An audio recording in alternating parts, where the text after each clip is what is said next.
They've lost 22 straight ACC regular season games, and Pitt's last win against an ACC opponent almost a year ago today in the ACC tournament.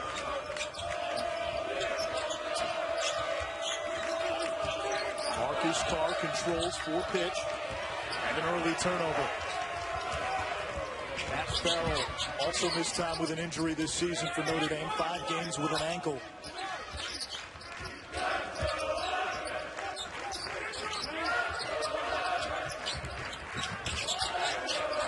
First touch for Bonzie Colson on offense. And Colson able to draw the foul on Jared Wilson Frame, and 2 shots coming for Bonzie. Well, Wilson Frame, he bodied Colson up pretty good. Kevin Stallings kind of in shock. We said earlier, Colson loves to get to the middle of the floor. Colson's first game back was against Pittsburgh. That was last Wednesday. 12 points, 9 rebounds. And then the game that opened a lot of folks' eyes over the weekend against Virginia, 24-15. You know, the first game back, a lot of times guys play their best game. And I don't understand exactly why, but Colson played really well in the first game. But man, against Pittsburgh, you could see, or excuse me, against Virginia, you could see he got so incredibly comfortable. And in an odd way, it looked really fresh. Like he was going 100 miles an hour. Mike Bray told us yesterday he wasn't worried about reintegrating Colson into the offense. He said there's so many veterans on this team, it was like riding a bike getting Colson back. Yeah, you don't have, this is a very, when it's all together, this is a very player-ran team. You know, I had a chance to do their games in Maui, and it was so impressive how that early in the season they were Farrell, they were Colson, they were Pfluger. They were running the team. Mike Bray, obviously the coach, but those guys ran that basketball team. I feel like Mike Bray knows that they're back in business now, but you got to win games. Notre Dame won the Maui Invitational, and Mike Bray told us yesterday he feels that team is the one that's taking the floor in Brooklyn. Yeah, he had that, put it in an article in South Bend saying his coach, we're back. We're back to where we were then. But again, if you are, then you got to win. Farrell, long 3, no good. Rebounded by Martinez Gavin, who played extremely well when Colson was out. Rex Pfluger lost it. Last touch, Marcus Carr. It stays with Notre Dame. For Pitt, meanwhile, it has been the nightmare of real things. Winless in ACC play. Most of their games have not even been competitive. Farrell from the outside, a 41% three-point shooter. He just lifts up with great leg action. Next time he shoots a 3 off the dribble, look at how high he elevates off of 2 feet. Jared Wilson Frame, Pitt's leading scorer. A little under 13 a game. Here's Carr. Offensive rebound.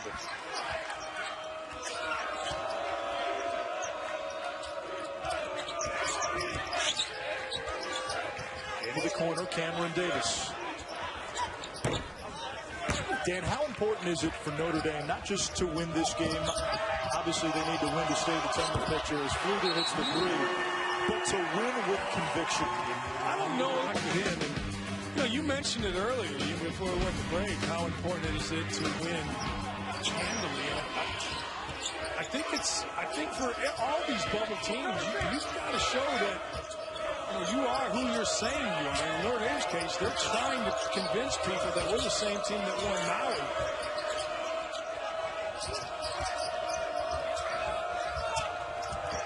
Three to shoot. Wilson Frame in trouble.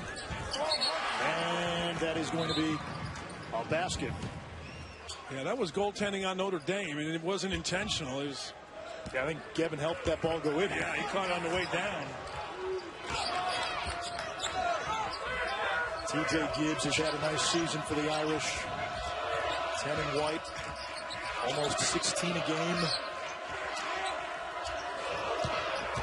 Farrell driving, kicking. Here comes Pfluger. Pfluger is fouled. You know, we talk about the injuries that Farrell has had, the injuries that Colson has had Pfluger playing through pain right now. He's got a knee injury that he's battling through, and he already missed one game recently with a back issue. They told me he was 80%. That's what I was told this afternoon. Now, watching him, he's moving great. Got down the floor, hit a three, made a nice shot fake, got to the rim. The problem for Pfluger being only 80% is that they like to use him on whoever's hot. Late in games, they'll switch him on to a variety of people, and if you're not 100% against a guy that's rolling, that can be a problem.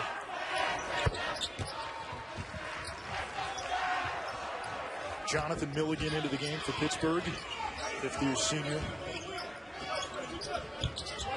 Jonathan Milligan started the last two games and was 1 for 7 in both. At least he's consistent, no? That is a silver lining, Dan.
No, but I'll go. What time we leaving? Large batch, though, right? No small ones. I went to the Stage Deli and had a great lunch the other day. I tell you what, New York City, Brooklyn, it's just great. Absolutely, yeah. How about Terrell Brown? There's the freshman from Providence playing above the rim. We're tied at 12, and Pitt has responded after the initial charge by Notre Dame. Here comes Farrell. Takes to the corner. Pfluger. There's a three by Rex Pfluger, the junior out of California. You know, but that's okay if you're Pittsburgh, because they're going to take away the lane. You're going to have to make threes if you're Notre Dame and your name is not Farrell. You can see they really ran off Pfluger, put his man in the lane to stop the drive. Neil Stevenson. Gobbled up. Taken away by John Mooney. Farrell lines up a three. In and out. Mooney on the offensive rebound. Last touch, Notre Dame. Man, I love Mooney. I think Mooney gives you so much. He can shoot the ball from outside. He's aggressive going to the backboard. Perfect guy to come in and replace anybody across the front line.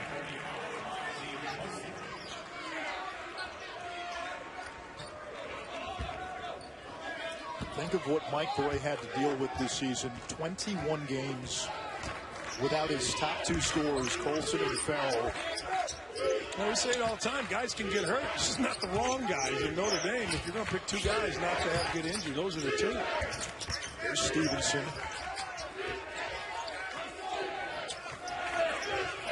Less than 10 to shoot. Chukwuka. And the rebound by Mooney. And who was there? Mooney playing great defense in the help side. Gibbs the other way in transition. That's what you cannot have if you're Pittsburgh. You cannot, with one guy shooting it underneath the basket, you can't have only one guy rotating back. Everybody must get back. You must make Notre Dame play in the half court.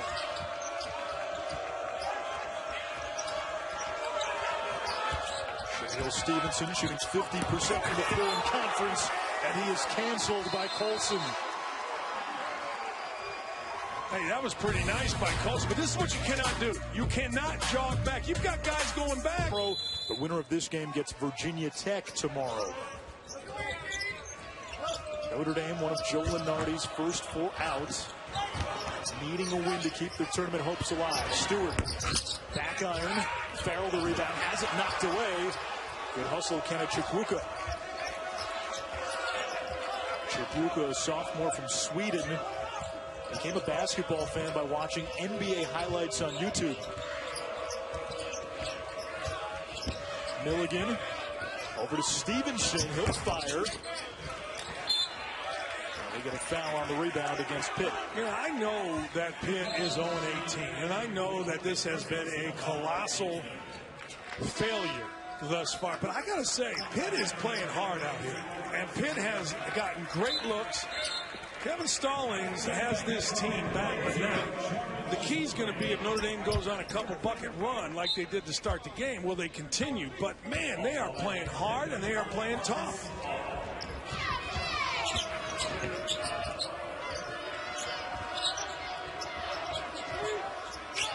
Colson against Chukwuka.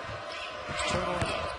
Oh, that's vintage Bonzi Colson. All right, let me tell you how to guard that. You got to know it's coming, and he's done it, and that's what he likes to do. And then you have to walk into him as he fades. You walk towards him, which closes in on him and makes the guy shoot short. He's getting too much space for that shot his favorite. He forces the turnover. Here's Farrell. Colson slow to get back.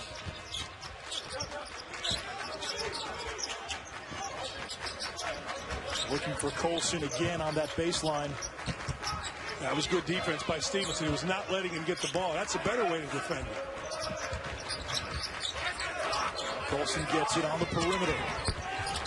Rebound right into the arms of Wilson Frame. And Stevenson can't handle the pass, able to retrieve.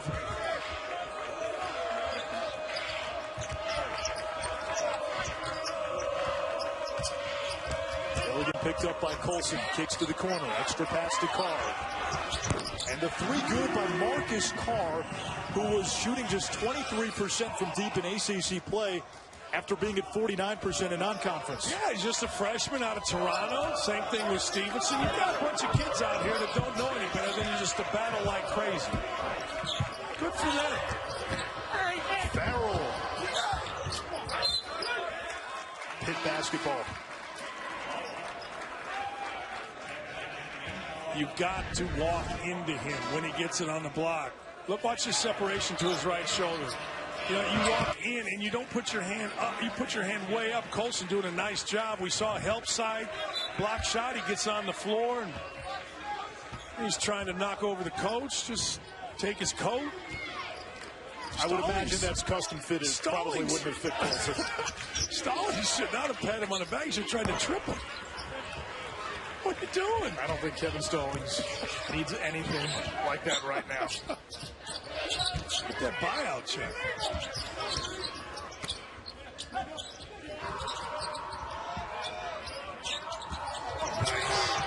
Nice. 9 for Pfluger. That's that's player coached right there. They knew between Gavin and Pfluger, they knew to back cut. You don't need to call that out. That's just two guys who know how to play. Stevenson driving on Colson. Nice move. I like this kid. I like this kid a lot. This Stevenson kid is tough. He's strong. He's going mano-a-mano with Colson. Had a good-looking three. Didn't go in. Nothing wrong with Stevenson. Backing off Pfluger.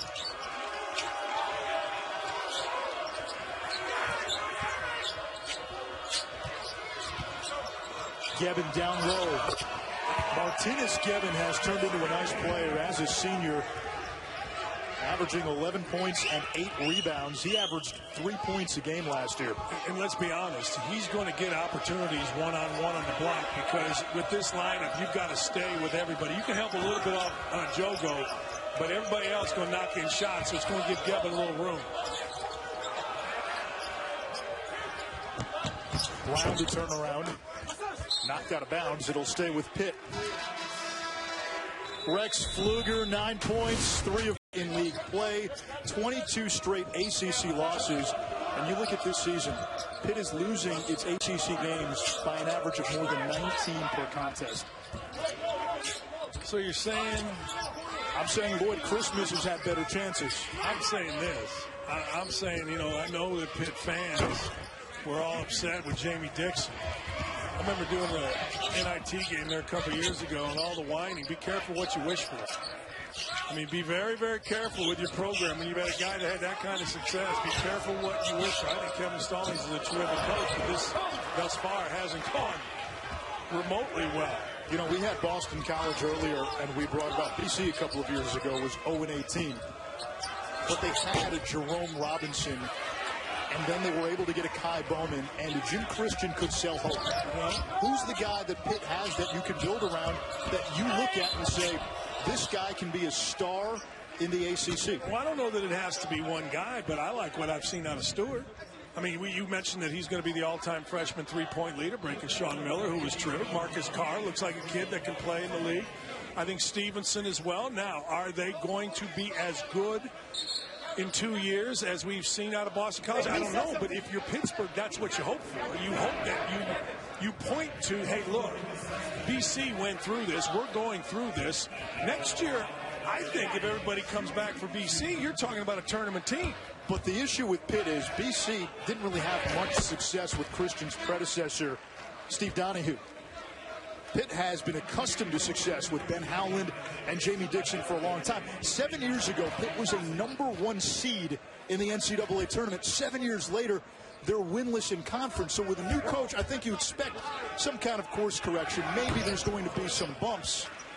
I don't think anybody expected the bottom to be where it's at. No, but you saw the turnover there. And the key now, though, is, are you going to keep these guys? Are these guys going to stay? I mean, and that's what the key moving forward. You've got them on your team. You've identified them as players that can play. Okay, are they going to stay? Are they going to do what Jerome Robinson did, which is stay, believe, and go play as an upperclassman? And if they do, I'm not saying they're going to be ACC champs, but I know Kevin Stallings is a pretty good coach. Did a great job at Vanderbilt. But that's the bigger question. Forget the players for a moment. Is Kevin Stallings going to be the coach next year? I mean, there's speculation this might be his last game. Remember, the AD that hired him, Scott Barnes, left for Oregon State. The new athletic director, Heather Lyke, has not given him any sort of vote of confidence so far. They said they will reevaluate the entirety of the program after the season, and so his future is very much in the question. Attendance at the Peterson Event Center is at an all-time low. I think fan interest in the program has dwindled. There's a lot of work to do re-energizing that fan base. Is Kevin Stallings the guy to do it? That's the big question as Farrell hits a three. And a lot of it is going to depend on what is transpiring inside the program that she knows that the public doesn't. True. That's a big deal. Now you're just shooting threes. Now is when this can become a 19-point game at the end of the half as opposed to a 9-point game in your battle.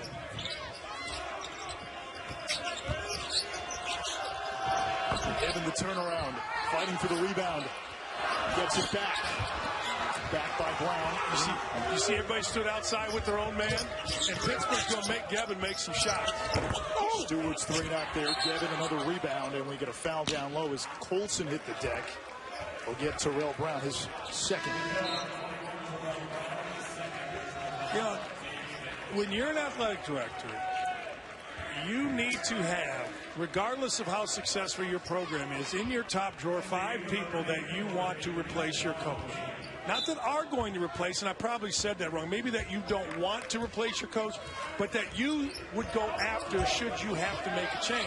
Now, any team in Division I basketball that's 0 for their conference is going to have a coach. Great play there. Look at Mooney. Is going to have a coaching situation and a coaching question. I don't care if it's first year, second year like Kevin Stallings. And we'll see what happens. But if you believe inside the program things are going in the right direction, then it saves you a lot of money in a buyout. It saves you a lot of headache to just go ahead and keep the coaching and believe in what he's doing. And you mentioned the buyout. Kevin Stallings has a $10 million buyout. That's significant in all this. Of course. Here's Brown. Against Mooney. Colson to help. A little volleyball. And we get another foul on Brown, so Terrell Brown is now up to 3 fouls in the first half. You know, but again, there's Brown, right? Young guy, battling like crazy, getting indoctrinated into big time. And I mean big time college basketball. He's only a freshman. So again, do you believe that these young kids with this head coach will stay number 1 and work number 2, and it's all working the same way? If you do, you got to keep them. If you don't, then you figure it out. Part of the problem is optics. It was not a popular hire at the outset with the fan base. That's absolutely. And then you have the losing. And so that made things worse. So people who already had made up their mind, he's not the guy, were now essentially reinforced in their beliefs. Colson beating the shot clock, rebounded by Carr. And that's part of the problem right now for Kevin Stallings. He's got to win back this fan base. There's a contingent of Pittsburgh fans that say, you know, whether this takes 3 years or 4 years or 5 years, I'm not sure I want him to be the guy to lead us through this rebuild. I call it swimming upstream. You know, when he got the job, it was almost like he was swimming upstream, just right from jump street. I mean, you know, there were some issues with some players, some people, who said the turnovers.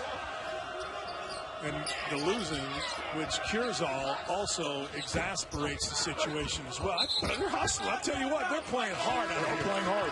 Really hard. You've done for me in the first 16 and a half minutes. They're playing hard. Here's Bonzie Colson. Walk into him.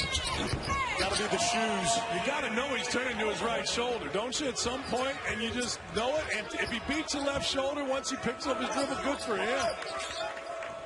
The zone for Notre Dame is interesting because the shots have been pretty good by Pitt. They just haven't made it. Milligan kicks to Carr. And he's bumped by Pfluger. Here's Buzz Williams. Strong sweater game by the Virginia Tech head coach. Hokies get the winner of this game. I did the first game. I did the game at Notre Dame without both Farrell and Colson double dribbling. And I tell you what, Virginia Tech, the 2 games I've done, they look great against Notre Dame, particularly in the second half, shooting the basketball. And then scored the last 6 to beat Duke on a rush the court night in Blacksburg. Virginia Tech's a darn good basketball team.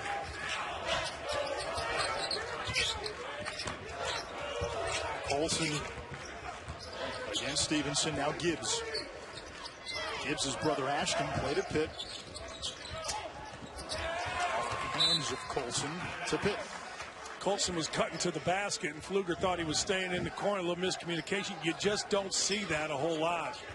with MD. They usually are pretty on time and on target. How about the shoe game? I know Maria Taylor's got strong shoe game. Colson, that's impressive.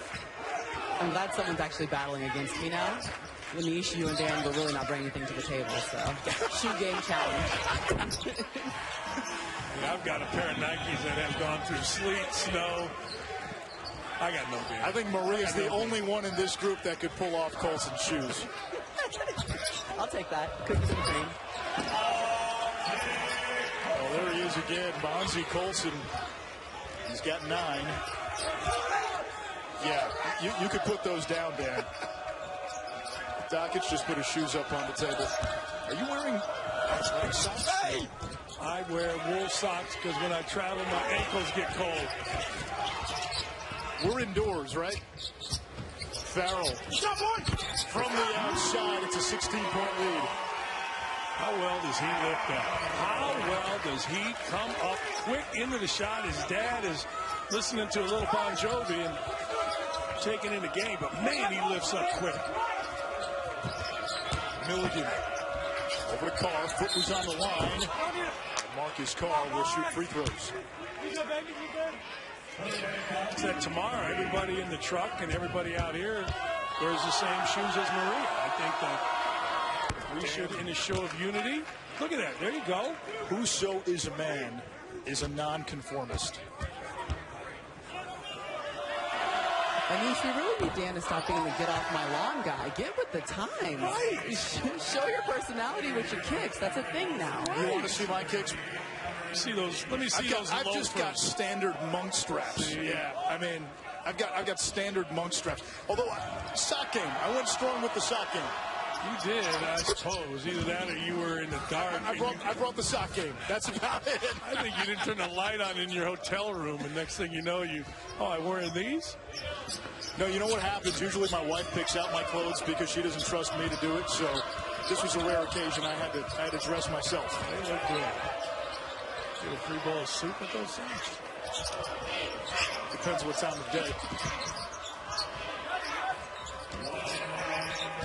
Final minute of this first half. Farrell short. Here comes Carr. Winner of this game gets Virginia Tech tomorrow. Notre Dame, one of Joe Lunardi's first 4 out. You know, I know that Bonzie Colson has gotten buckets, right? I mean, he's done a nice job left block, but he has been tremendous in help side. He has been a senior. This is the second time he's come out of nowhere and blocked the shot by a Pittsburgh defender that thought he had some space. That's being a senior, playing both ends, not just one. Colson gets a breather here.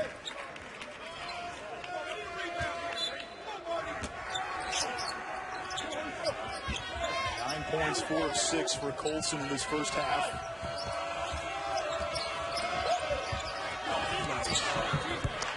Well executed, Chubluka. Little side pick and roll. Gavin wasn't quick enough to play the side ball screen, then